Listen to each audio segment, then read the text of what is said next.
Hi there everyone, my name is Mike Tribe. I'm a scientist and sports historian. I've been a cruise line speaker now for 4 years on a number of different cruises and thoroughly enjoyed sharing my expertise and interests with cruise line audiences, and especially the informal chats afterwards over a cup of coffee or tea. I've had a long and interesting life, so let me just tell you a little bit about it. First of all, I was born in Reigate in Surrey and went to a Reigate grammar school where I left with 4 science A-levels and was immediately drafted, because it was compulsory then, into the Royal Air Force, where I worked on operational radar. But it also gave me a wonderful opportunity to develop my talents as an athlete, and eventually I ran for Fighter Command in the RAF Championships. From there I spent the next 7 years, first of all at Durham University and at Cambridge University, getting my degrees in biological sciences. And I also was able to pursue my athletics to a higher level. I ran for both the cross country and the athletics team. And also during my time as an undergraduate, I went on a scientific expedition to Iceland, and that's one of my talks. From Cambridge, I went to teach at Forest School in London as head of biology, and it also enabled me to pursue my athletics for a further 3 years at Woodford Green Athletic Club.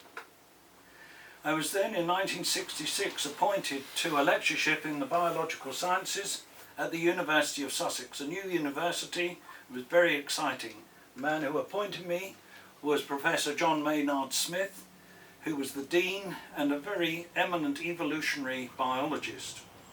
At the end of my career at Sussex, the Sussex alumni gave me an award for excellence in teaching.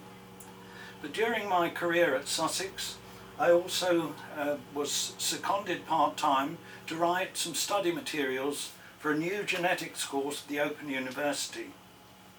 I also spent a short time on sabbatical at Purdue University in the United States.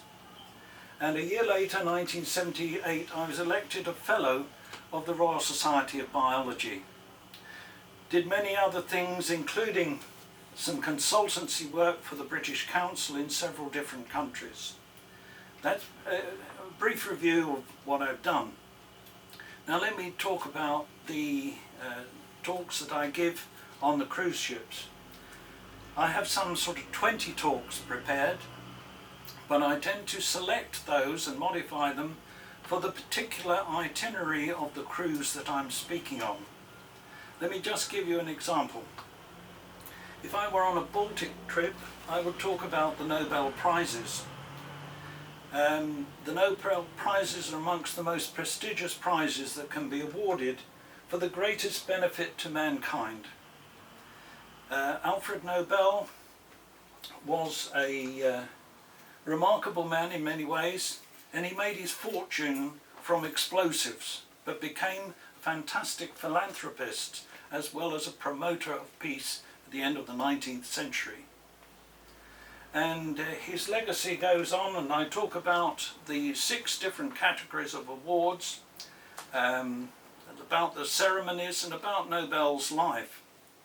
But along the way I intersperse some anecdotes from Nobel laureates that I've known or been colleagues.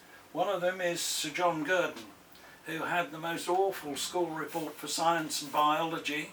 Nevertheless, a building is named after him at Cambridge now as Cancer Research. Then there was Sir Paul Nurse, who came to us in the early 1980s as a senior research fellow. Paul quite often used to turn up in a boiler suit, which he was most often mistaken for as the plumber. No disrespect to plumbers. But now he heads up the Crick Institute. He was president of the Royal Society and held many other prestigious posts both in this country and in the United States. Never seen him looking so smart. And then there was a colleague of mine, Harry Croteau, who won the 1996 Nobel Prize for Chemistry. He was a great guy. We played tennis together in the 70s. He was very competitive, but very nice. And on his office door, he had this wonderful cartoon by Schultz. It doesn't matter whether you win or lose until you lose. Well, the next talk I might give is on haemophilia, Rasputin, Fabergé's eggs and the demise of the Romanov dynasty. It all started, in this case, with Queen Victoria, who was a carrier of haemophilia, and as a consequence of that, many of the royal families in Europe were affected, particularly, as it happens, the Russian royal family. The only son and heir to the dynasty of Tsar Nicholas and Tsarina Alexander was their only son, and he was a haemophiliac. And at that time, haemophilia had no cure, but they found one man who could alleviate the young lad's condition, and his name was Rasputin. He had a questionable lifestyle. He had his little band of women who bathed him, and he liked a drink or two.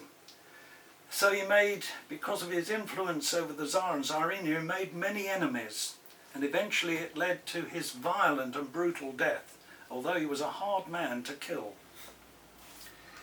Well, of course, the royal family, the Tsar, they had absolute autocracy, and the people of Russia, most of them were very poor, often very hungry, and had very few rights. And so it didn't go unnoticed, all these wonderful palaces, very opulent and decadent at that time. And also the gift that the Tsar made each Easter to his wife of these now legendary Fabergé eggs. This is the coronation eggs, and the craftsmanship is unbelievable. You must go and see it at the Fabergé Museum. Then I move on to some sports stories. The Olympics have been a wonderful place for the Olympics. They've been held at major cities there over much of the time of the Olympic Games. Starting with Stockholm, then Antwerp, then Amsterdam, and then Helsinki and Berlin.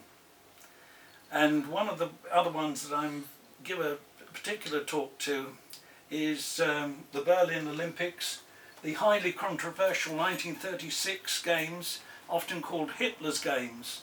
They were exceedingly well organised, and many people, visitors and tourists, thought they were wonderful, but in the background there were very many sinister things going on. Well, the Olympic Games prove a very useful subject for a variety of cruises. For example, when I went to Los Angeles and Hawaii on a cruise, I spoke about the Los Angeles Games of 1932 and compared them with 1984. So this gives you a little bit of an idea. Thank you so much for listening, and good cruising.